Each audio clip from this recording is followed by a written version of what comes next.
passos. Até no meu estado, nós temos a deputada estadual, mas não temos a Procuradoria da Mulher, que é um passo que a gente possa pegar à frente, né? Então, eu queria agradecer a oportunidade de estar aqui e ouvir pelo menos o final de vocês. Obrigada. Eu vou passar a palavra para vocês, só colocando um questionamento para mim. Primeiro, eu me sinto revoltada de não estar aqui desde o começo, porque significa um emburrecimento meu estando ausente. Acho que vocês, só pelo final, colocaram para o movimento feminista algo, quero dizer, absolutamente novo enquanto questionamento. Nós vivemos, até hoje, numa briga titânica na defesa da palavra gênero. E na tentativa de diferenciar a palavra gênero do conceito de ideologia de gênero. Isso é politicamente o que nós temos realizado aqui. Fazemos concessões, claro. Tudo quanto é coisa aqui, a gente não pode botar a palavra gênero. A gente faz a concessão. Mas você coloca, e eu acho que numa outra oportunidade, Yara, o movimento de mulheres, não precisa ser a pauta feminista, precisaria se debruçar com vocês para discutir exclusivamente, quero dizer para vocês, exclusivamente a tática que o feminismo vai levar. Vamos brigar até a morte pela palavra gênero ou flexibilizamos, não porque eles estão nos atacando, mas sim pela desconstrução que representou. Deixo isso como questão para vocês todas. Para mim foi excelente esse questionamento e vamos passando. Os registros das notas taquigráficas vão ser repassadas, efetivamente, o que foi passado por escrito também será acrescido, e acho que a pauta feminina, vou falar com a procuradora Vanessa Graziotin, com o pessoal da Procuradoria do Senado, e, já que eu sou vice-procuradora daqui da Câmara, porque essa proposta da mulher e da religião como pauta para a próxima agenda, acho excepcional. Nós já realizamos aqui sobre mulher e ciência. Foi uma excepcional pauta feminista, a expressão e a visibilidade do que tem de acumulação de doutoras, pós-doutoras, de cientistas nessa área é muito grande, absolutamente invisíveis. Absolutamente. Foi uma das pautas femininas mais conceitualmente de contribuição, e nós podemos depois repassar para todos que estão aqui o registro do que foi a pauta feminista Mulher e a Ciência. Pela ordem, a Tânia. Por favor. Muito obrigada. Eu gostaria de passar uma imagem para até contribuindo para o que a Raíssa nos trouxe. Essa imagem, deputada, como a senhora estava na minha fala, que foi sobre as mulheres invisíveis na construção de Brasília. Essa é uma imagem da escola Júlia Kubitschek, a primeira escola que teve aqui em Brasília. Ela foi na Candagalândia, na verdade, ela chamava Vila Operária, era o termo que se chamava. E vocês veem aí que tem... É um projeto do Niemeyer. Esse projeto ele foi construído rapidamente. Eu entrevistei algumas professoras pioneiras, a dona Maria das Neves Murici, que, inclusive, já é falecida. Quando eu a entrevistei, ela estava com 91 anos. E ela, essa imagem, como vocês veem, aí, a maioria são professoras da Júlia Kubitschek. E eu pergunto se alguém aqui conhece uma dessas professoras, saberia nomeá-las, mas possivelmente vocês vão saber nomear o único homem que está aí. Não é? Então, assim, o protagonismo feminino que vocês veem, essas mulheres foram absolutamente importantes. Elas estavam aqui em 1957, elas trouxeram o processo da educação integral do Anísio Teixeira, né, que foram as escolas integrais, que o projeto da educação aqui em Brasília foi revolucionário, né, veio com o início da cidade, e, no entanto, eu acho que essa foto ela traz bem claramente o que estamos discutindo aqui, que só o Ernesto Silva que é lembrado e falado nessa historiografia, né? Tem uma outra imagem que eu trago de alguns livros importantíssimos para a nossa história. Não, é um outro, por favor. Então, aqui. Onde estão as mulheres nessa história? Não é? Então, Por que eu construí Brasília, né? Que é um livro importantíssimo do presidente Juscelino Kubitschek. Então, eu tenho me debruçado essa bibliografia do início de Brasília, e, no entanto, assim, são mínimas as referências às mulheres. Em relação ao primeiro livro, o livro começa com a foto homenageando a mãe, a dona Júlia Kubitschek, homenageando a mãe e atribuindo a ela todas as suas conquistas em relação ao desempenho dele, político e tudo. Mas aí, ponto final, homenageia a mãe, e ali nas entrelinhas tem algumas citações à sua esposa e às suas filhas. Depois, Oscar Niemeyer, com a minha experiência em Brasília, eventualmente cita as curvas das mulheres que serviram como inspiração do processo arquitetônico, né? E depois o registro de uma vivência do urbanista Lúcio Costa. É um livro absolutamente sensível, interessantíssimo também, mas é muito margeado às questões das mulheres, fala da neta, às vezes da filha. Então, assim, no caso do Lúcio Costa, ainda tem um pouco que ele fala que os processos humanistas da cidade estaria contemplando as mães, porque os prédios teriam 6 andares, então poderia, de cima do último andar, a mãe podia chamar: oi, Maria, oi, Joaquim, sobe para comer, para criar o lado humanístico, né, da cidade. Assim. Mas, de toda maneira, eu não estou querendo entrar no mérito da obra desses homens que foram extraordinários no sentido de construir Brasília, que é muito importante. Mas o que a gente traz nessa invisibilidade das mulheres na construção de Brasília é que elas estiveram aqui desde 1956, participaram em várias categorias profissionais, né, atuaram de maneira extraordinária e absolutamente não aparecem nessa história, né? Então, com o documentário Poeira e Batom, a gente começa a tirar esse véu dessa invisibilidade e dar voz a essas mulheres, e que elas, de fato, elas estão morrendo, e se a gente não começar o quanto antes vamos dizer, esse processo, vamos perder mais e mais, né? Então, a professora Tânia Suen, né, que assim, a gente tem que aprender a pronunciar bem esse seu último sobrenome, brilhantemente trouxe toda uma retrospectiva do protagonismo das mulheres na história, né, e o quanto há esse desconhecimento, né? Então, era só para contribuir mais nesse sentido. Eu passo a palavra. Passamos para a professora Tânia Suen. E agradecemos a presença da nossa querida senadora Emília Fernandes, presidente do Fórum de Mulheres do Mercosul e foi primeira-ministra. Professora Tânia.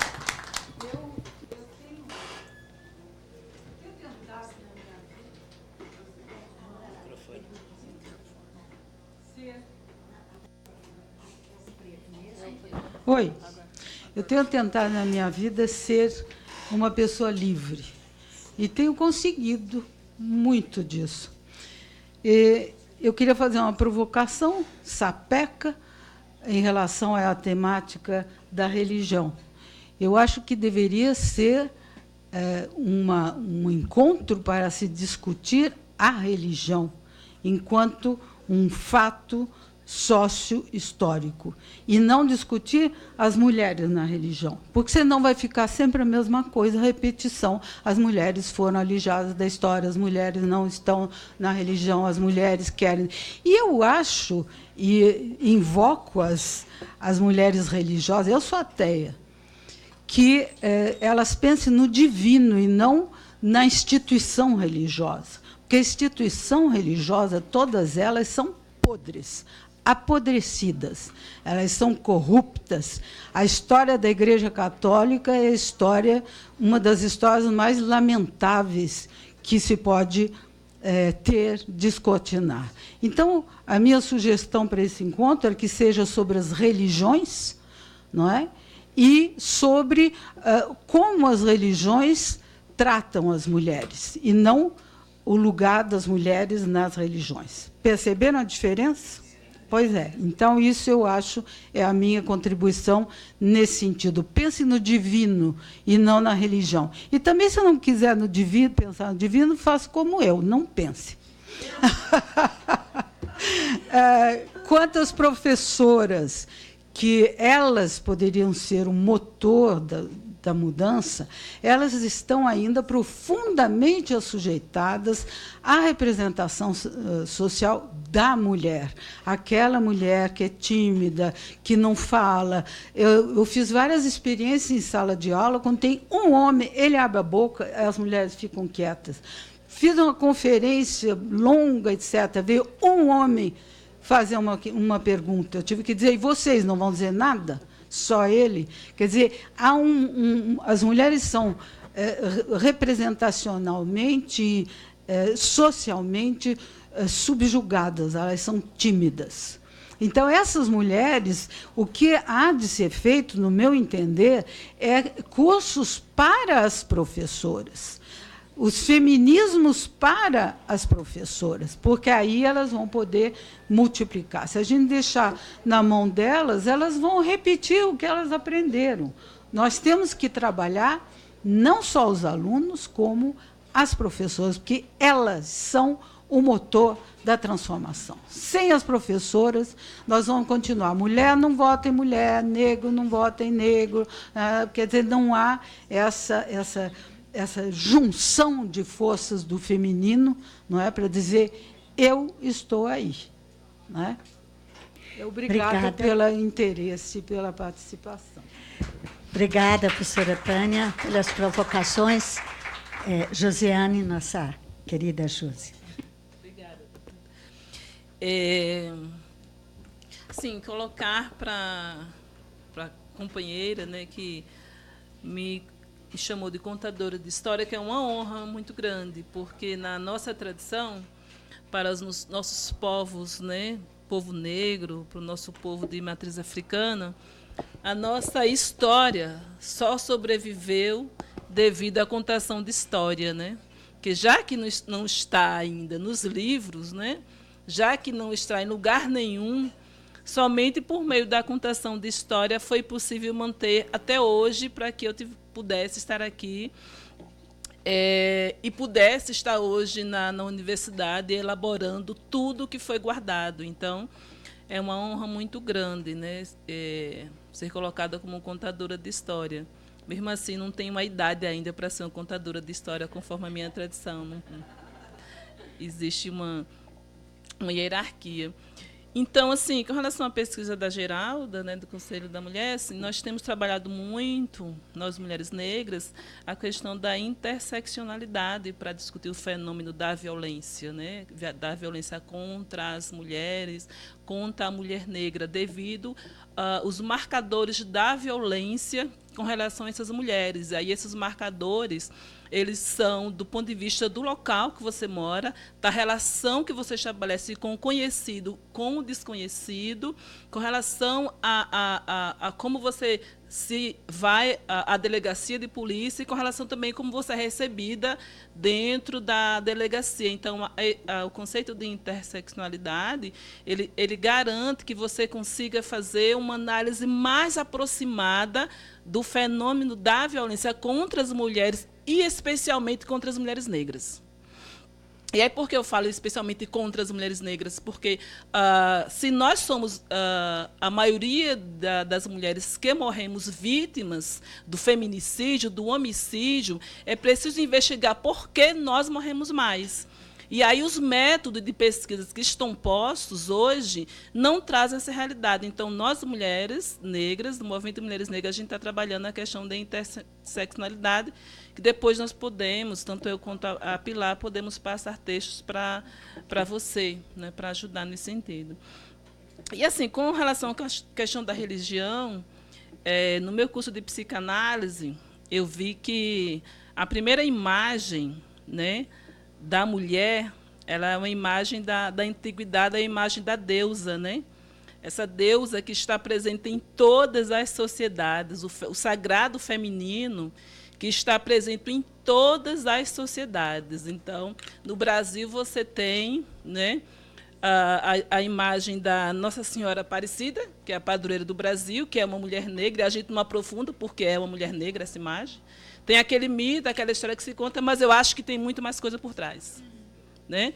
Você tem o dia 2 de fevereiro, que é dia de Iemanjá, e o Brasil se mobiliza com relação a esse dia. E aí, assim, o sagrado feminino, eles têm estado presente em nós, independente de religião.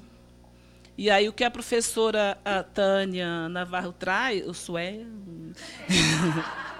eu fiquei com o Navarro, que foi o que a professora Tânia Fontinelli falou primeiro.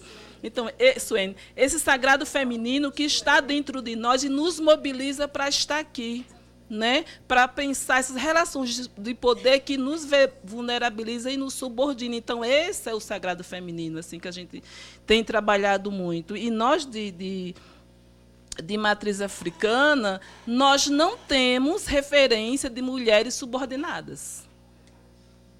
Nós não temos essa referência. Nossa referência são mulheres de luta, de mulheres que usam espada, né, e vão para a guerra. E guerreiam independente de ser homem, mulher. O grande exemplo é a Rainha Zinga, né, em Angola, em Minas, no século XV, né, quando ela confronta a coroa portuguesa, e Portugal é obrigado a chamá-la por conta das derrotas do exército português no continente africano. Então, nós temos exemplos que não está contado, que nosso sagrado, a nossa referência, que está na nossa religião, são de mulheres de luta.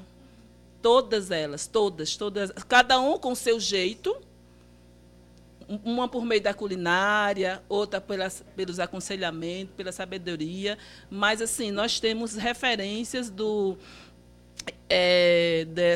dessas mulheres. E aí também dizer que nós, do ponto de vista da questão de raça, a gente sente a necessidade de dialogar com todo mundo. E eu acredito que, assim, se esse plenário da forma que está formado, ele só é possível porque há uma resistência, como a Pilar trouxe. Nós estamos reagindo, estamos resistindo ao que está posto, né, para transformar a nossa história uma história menor. Né? Então, assim, e aí a gente tem refletido muito sobre essa questão da aliança, sabe? Sozinha a gente não vai para lugar nenhum. A gente tem que estar. Eu sou protagonista da minha própria história, mas eu não consigo ir sozinha. Eu só consigo se tiver esse diálogo, essa construção, a possibilidade de pensar coletivamente. E aí, assim, eu aconselho também, do ponto de vista da educação, discutir mais o que seja o significado da Lei 10.639. A gente precisa parar para conversar, sentar para conversar sobre isso. Nós temos vários trabalhos com relação a essa questão, né? E, assim, com relação à questão da palavra gênero, nós, mulheres negras, como categoria social, a gente está batalhando para ser vista como mulher negra, né? Então, assim, a gente batalhou muito, uma guerra política muito grande, assim, para que a nossa realidade de mulher negra tivesse dentro do conceito de gênero. E aí, assim, a gente nem entrou, o conceito já vai sendo esvaziado. É uma realidade política muito dura. E aí, qual a nossa estratégia enquanto movimento de mulheres negras? Vamos nos organizar como mulheres negras. E aí tem várias coisas que as pessoas estão trazendo, colorismo, feminismo negro, mas, enquanto sujeito político, nós somos mulheres negras. E a Matilde Ribeiro trouxe isso, né, há algum tempo, a Sueli Carneiro, companheiras nossas do movimento, a Lúcia Xavier, a Jerema Werneck. Então, assim, nós não abrimos mãos hoje de sermos colocadas como mulheres negras. Agora, vamos dialogar com esse movimento que está querendo derrubar esse termo gênero.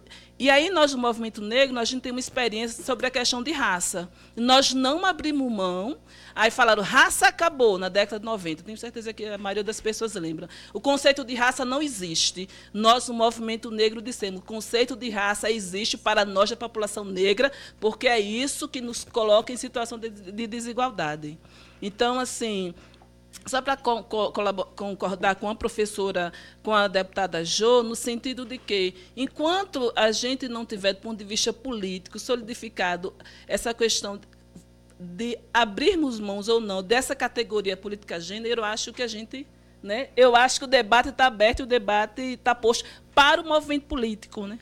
Porque somos nós da política que elaboramos, reelaborando e discutimos todas essas movimentações. Então, do ponto de vista político, nós, do movimento negro, não abrimos mão da categoria de raça, até por conta da elaboração das estatísticas que eu apresentei aqui. E, deputada Jo, assim, sobre o seu pedido de desculpas, né, sobre a sua ausência, né, trabalhei aqui muitos anos na Câmara, e a gente tem acompanhado, não só por ter trabalhado na Câmara, a sociedade tem acompanhado de como é que está o Congresso Nacional, né, de quantas poucas mulheres de esquerda somos e quantas coisas nós temos que fazer ao mesmo tempo. Não é? Quantas coisas. Então, é uma ausência pela conjuntura política que isso justifica. E, assim, seria interessante que tivesse várias outras parlamentares, mas a gente tem que se multiplicar e dar conta do desafio político que está posto para nós hoje. Então, eu acho que eu compreendo, né, a ausência da senhora nesse momento e de falar assim, que a gente está dando conta e nós estamos nessa militância até para recompor, até para refazer muita coisa que foi desfeita, né, no nosso governo, assim. E nós nunca saímos da militância, mas precisamos fortalecê-la. Então, essa é minha fala para a senhora nesse momento. Obrigada pelo convite. É bom rever muitas pessoas aqui e falar que o nosso discurso político, cada vez mais, ele precisa ser fortalecido, né, e provocar também esse momento de resistência. Obrigada, gente. Obrigada, Josiane. Sem dúvida, seu depoimento é um depoimento que nos emociona muito pela sua própria vivência, construção e permanência de uma visão da utopia sonhadora.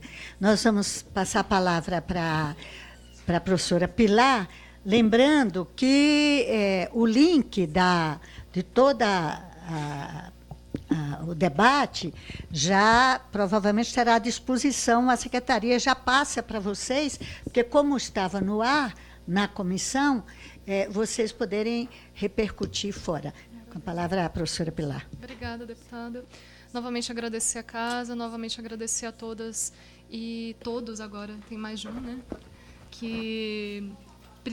Com quem nós precisamos dialogar centralmente. Eu sou mãe de dois rapazes e eu acho que o feminismo não pode ser só uma conversa endógena. É claro que a gente tem que ter os nossos espaços, como você falou, né, Ju, de discutir qual é o conceito que a gente quer, como a gente vai se autorrepresentar, quais são as nossas pautas, que são espaços mais reservados, mais endógenos, de gestação das ideias, mas tem um outro momento que é de parir essas ideias e fazê-las dialogar com o mundo e com outras visões e com outras formas de ser no mundo, né? E aí está o masculino, que também sofre muito as pressões de todo esse sistema do patriarcado que a gente está falando, né? Então, na minha apresentação, eu fiz questão de trazer a imagem do Lucas, que foi um dos meus alunos.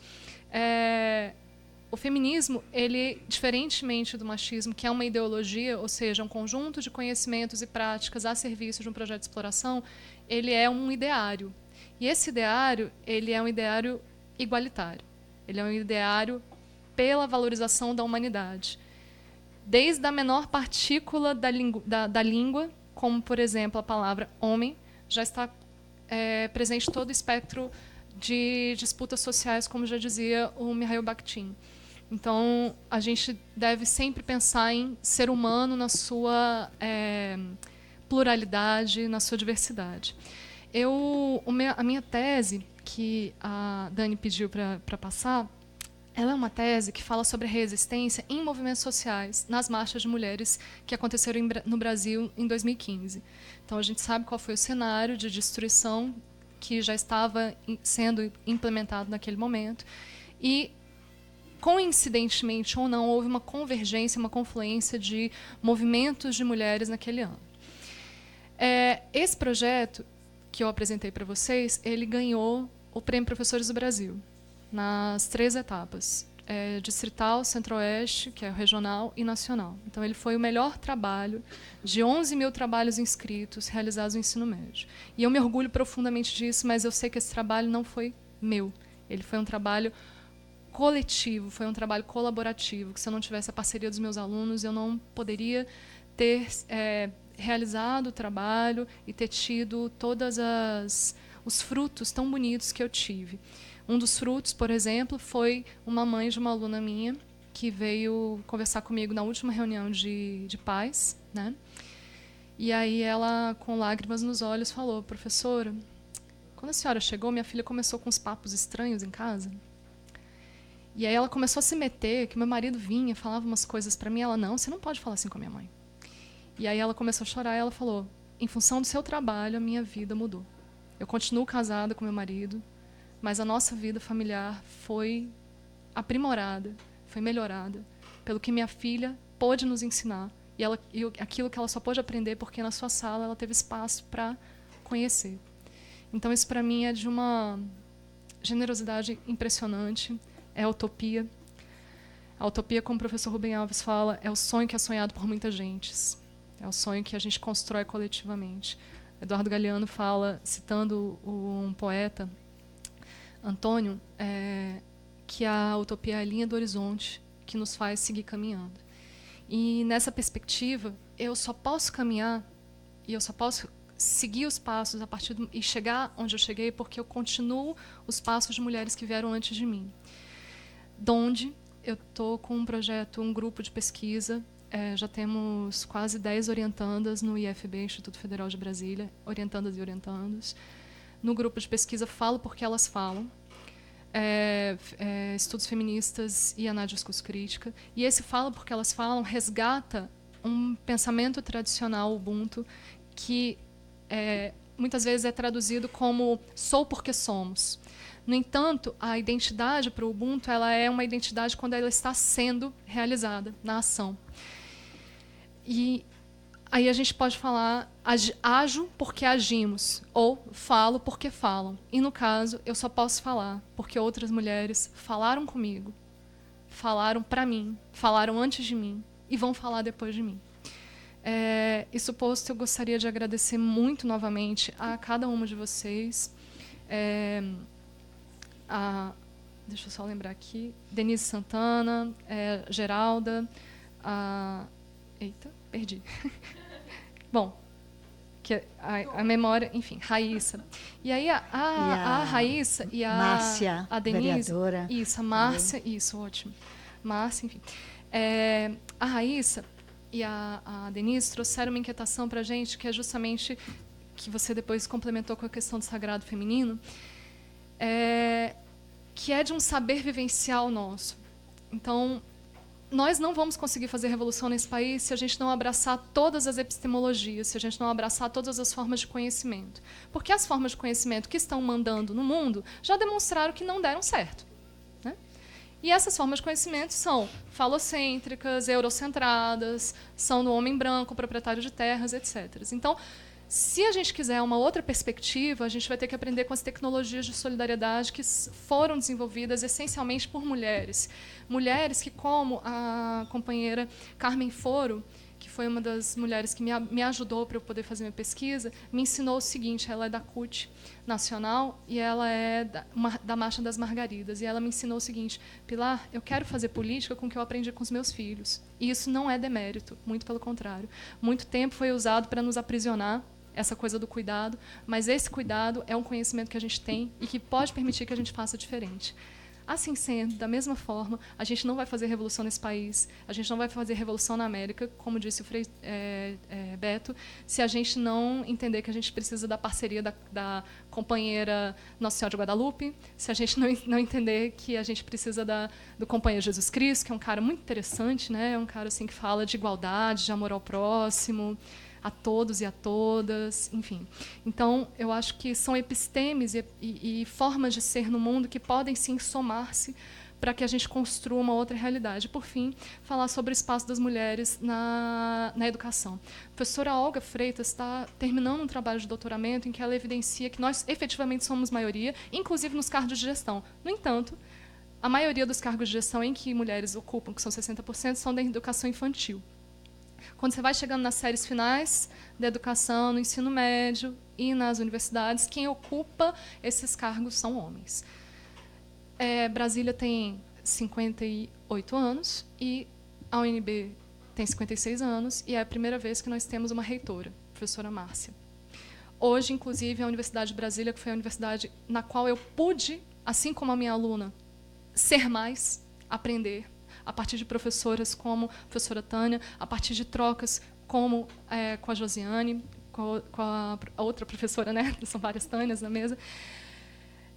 Hoje a UNB está paralisada em função do desmonte da educação que a gente está vendo, e esse desmonte da educação toca diretamente às mulheres. Exatamente. Está havendo uma demissão em massa das pessoas que trabalham em serviços terceirizados. E a gente sabe muito bem que essas pessoas têm gênero ou sexo social, também é uma discussão que a gente precisa amadurecer, e cor, e CEP, e origem. Então, é por essas pessoas, é por essas mulheres que a Universidade de Brasília hoje está parada, e também pelas pessoas, alunos e alunas da universidade, que só podiam estudar porque havia políticas de assistência estudantil. E essas políticas estão sendo cortadas. Eles estão querendo aumentar o valor da alimentação, eles estão querendo diminuir o número de linhas, diminuir o passe estudantil, etc., etc., etc. Então, a periferia, que começou a ocupar a universidade, que hoje é maioria dentro da universidade, mas que ainda não representa o todo da sociedade,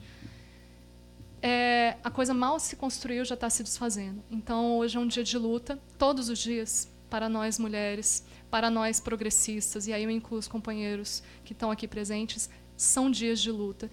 E, efetivamente, a educação ela é uma arma, e por isso eles querem nos calar. A ciência é uma arma de luta social. Conhecimento é poder. E se a gente não se apropriar dessas ferramentas, dificilmente a gente vai ter força para enfrentar essa onda conservadora, essa onda retrógrada que a gente está vivenciando. Agradeço muito, desculpe ter me alongado, mas a gente fica emocionado de poder falar. Enfim, e é isso. Sigamos, de mãos dadas. Nós agradecemos as nossas convidadas, a Josiane Santos, a professora Pilar Acordes, a professora Tânia Navarro Swen, a professora Tânia Fontenelles. Queria muito agradecer a toda a assessoria, tanto da Secretaria da Mulher como da Procuradoria do Senado, e a todos e todas. Lembrando que já estará disponível o link de todo o debate aqui, e quanto mais nós repercutirmos, mais nós dividiremos essa grande aula de aprendizado coletivo que nós tivemos. Da gente fazer uma publicação a partir de hoje.